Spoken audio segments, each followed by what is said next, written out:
Magandang araw mga amo at welcome sa Kalye Topics.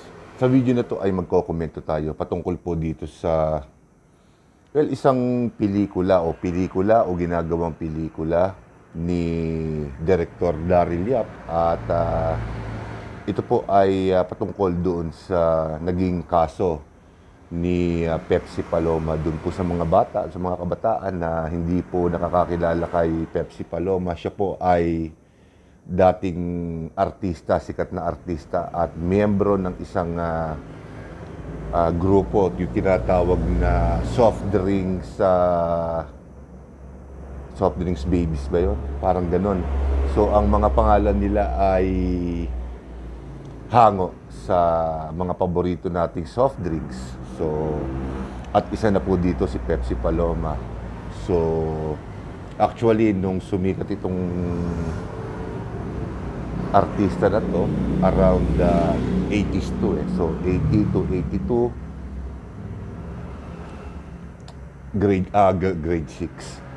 6 years old pa lang ako noon. So, hindi natin inabutan yan. Pero bagamat hindi natin inabutan, nabalitaan na rin natin itong kaso ni Pepsi Paloma. At ito lamang pong January 1, 2025 ay gagawa ng isang pelikula si Direk Daryl Yap hango dito sa naging kaso ni Pepsi Paloma at involved dito ang TVJ, Tito Vic and Joey, at ang pinaka-ika nga topic nito ay yung rape na isinampa ni Pepsi Paloma laban kay Vic Soto, Joey De Leon at Richie De Horsey. So, si Richie De Horsey, yun yung madalas na kinukuha ng TVJ bilang sidekick sa kanilang mga pelikula at parte din ng School Bukol, isang sitcom dati. So, at itong rape case na to ay naganap di umano o yung panghahalay di umano ay naganap pagkaraan ng taping ng School Bukol na kung saan nandun sila Tito Vic and Joey at syempre si Richie De Horsey. So, para po sa kumpletong detalye, so madali namang i-search yan. Marami ng mga content creator, mga YouTubers ang gumawa na ng video patungkol po dito sa kaso ni Pepsi Paloma. So basically, ang istorya niya ito na ginawa o gagawin pa lang ni Direk Daryl Yap ay patungkol nga po dito sa isinampang kaso, rape case ni Pepsi Paloma laban kay Vic Soto, Joey De Leon at Richie De Horsey. Pero bakit nadamay si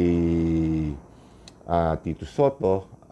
Kasi itong topic natin na to may pinaghalong politics at syempre showbiz.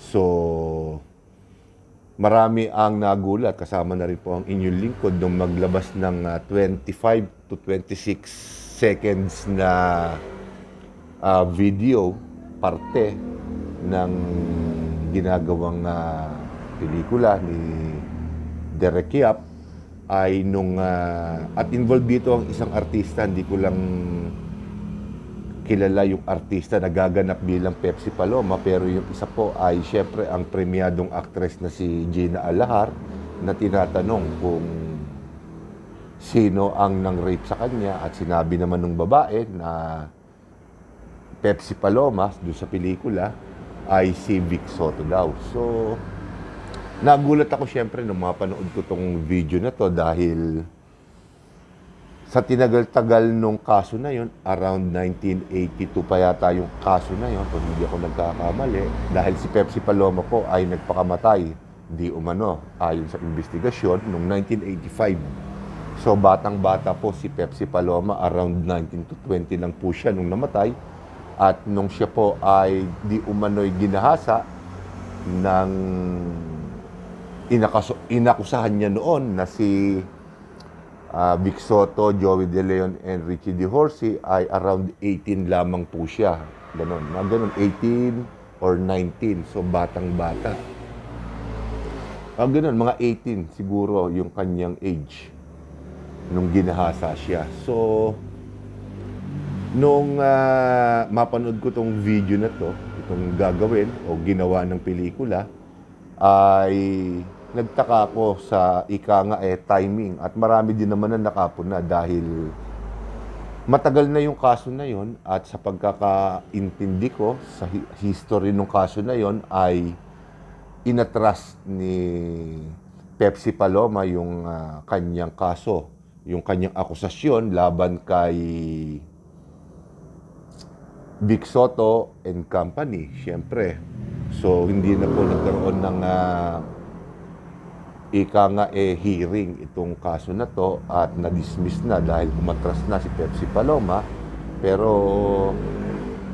the fact remains pa rin na hanggang sa mga oras na to, hindi ma-determine talaga at marami ang nag-uusyoso kung talaga bang kung talaga bang totoo yung panggagahasa kay Pepsi Paloma at kaya naman na-involve si Tito Soto rito dahil di umano, ayon sa mga balita noon, may mga records naman na nagsasabi na di umano, sa chismis din, sa mga periodiko noon na nanghimasok si Tito Soto.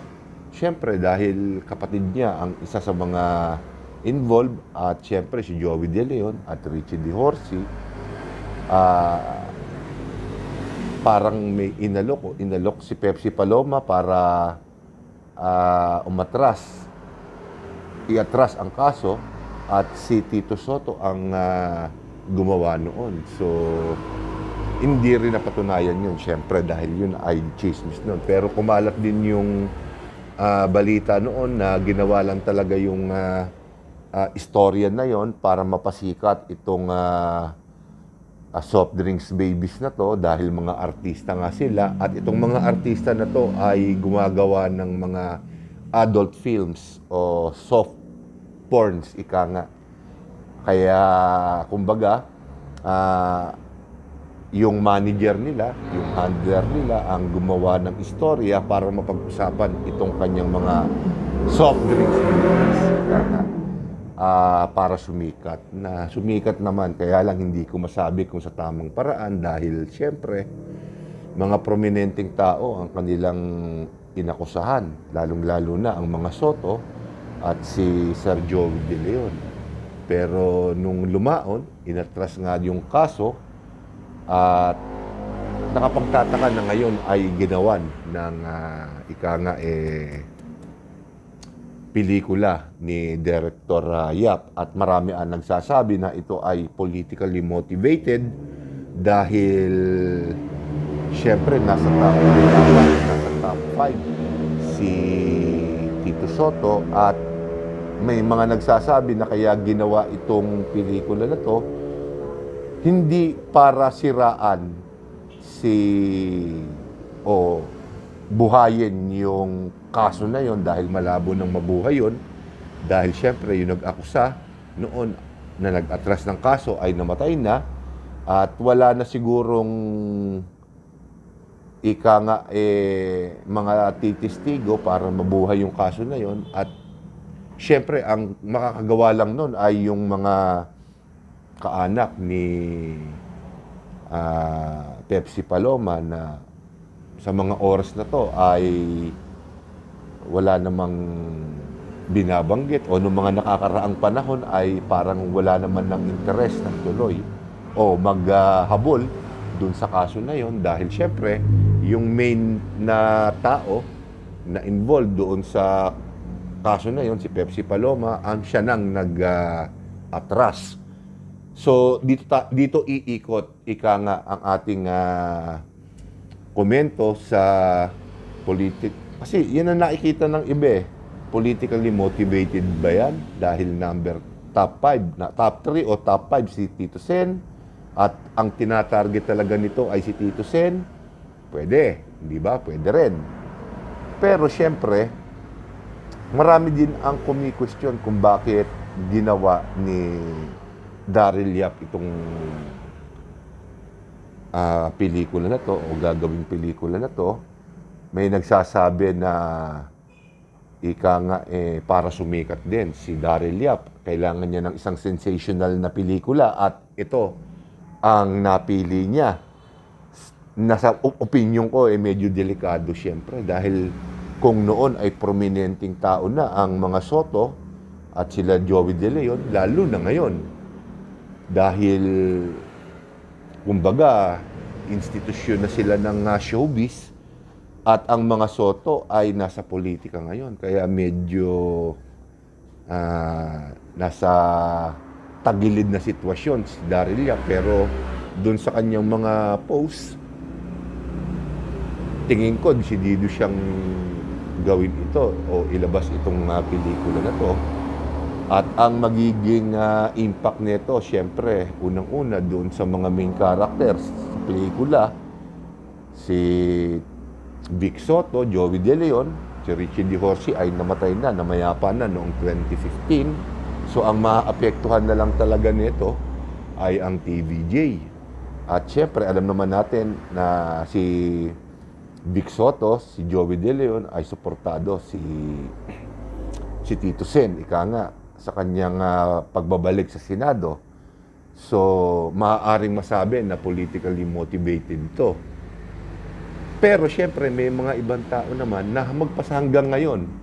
Yung mga sinaunang, ika nga, yung mga magulang namin o yung mga magulang natin ang nabuhay ang curiosity, yung pureness, yung ika nga pagsasapantaha ba? Tama ba sa Tagalog yun? Curiosity.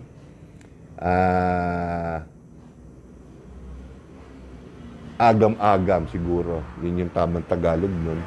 Kung talaga bang totoong nangyari yun. Well, kahit siguro isipin natin ngayon, kung talagang nangyari yun, hindi na rin natin mapapatunayan kung talagang nangyari yun o hindi. Dahil halos sa 90, 2000, halos 42 years na nakalipas yung pangyayari na yun.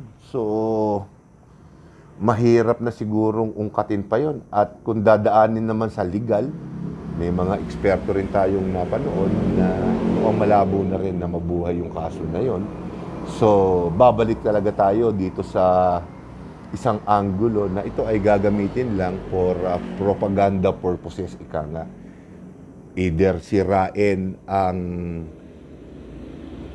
political status ng mga Soto, lalo na si Tito Sen, o gagamitin ito para ika nga maging kontrobersyal si Daryl Yap.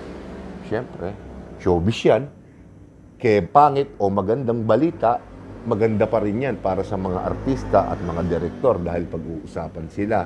Pag napag-usapan sila, ang katumbas niyan ay pera.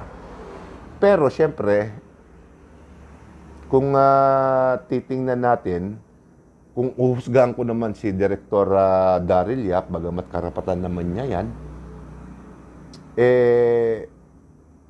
sa tingin ko medyo kinakapos din ng konting respeto si Direktor Daryl Yap sa pagkakataon na to. Dahil siyempre, yung tao, si Pepsi Paloma, ay matagal nang namayapa.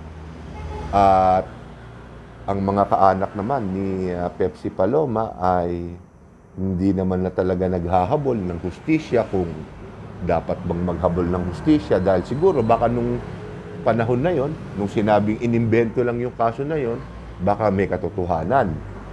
May katotohanan din yung sinabi nila na yon. So, delikado. Kumbaga parang marami ang naiinis kay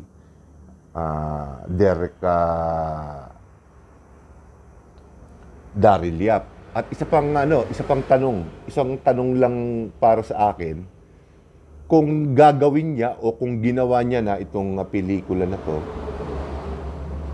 saan niya hinugot yung istorya, yung mga pangyayari doon sa pelikula na ginagawa niya o ginawa na niya.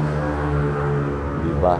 Yan ba ay kathang-isip na lamang niya o ibinase niya sa mga records na available sa kaso ni Pepsi Paloma? Siguro baka doon sa ilang records ng nakalipas sa panahon, at syempre doon sa mga na-interview nun, baka doon siya bumase. Pero syempre, yung ibang eksena siguro doon ay imbento na lamang. Pero magkaganon man, sa tingin ko, dito sa pelikulang gagawin ni Derek Yap, medyo nasa delikadong parte siya. Hindi ko lang alam kung makakatulong ito sa kanya, pero garantisadong delikado. Masyadong delikado. Pero bilib naman ako sa tapang niya dahil hindi mga pangkaraniwang tao ang in-involve niya sa kanyang pelikula. So, magpasa hanggang ngayon, hindi pa nagbibigay ng komento ang TVJ patungkol dito sa 26 seconds na video na in-upload ni, I assume, syempre si Derek Yap.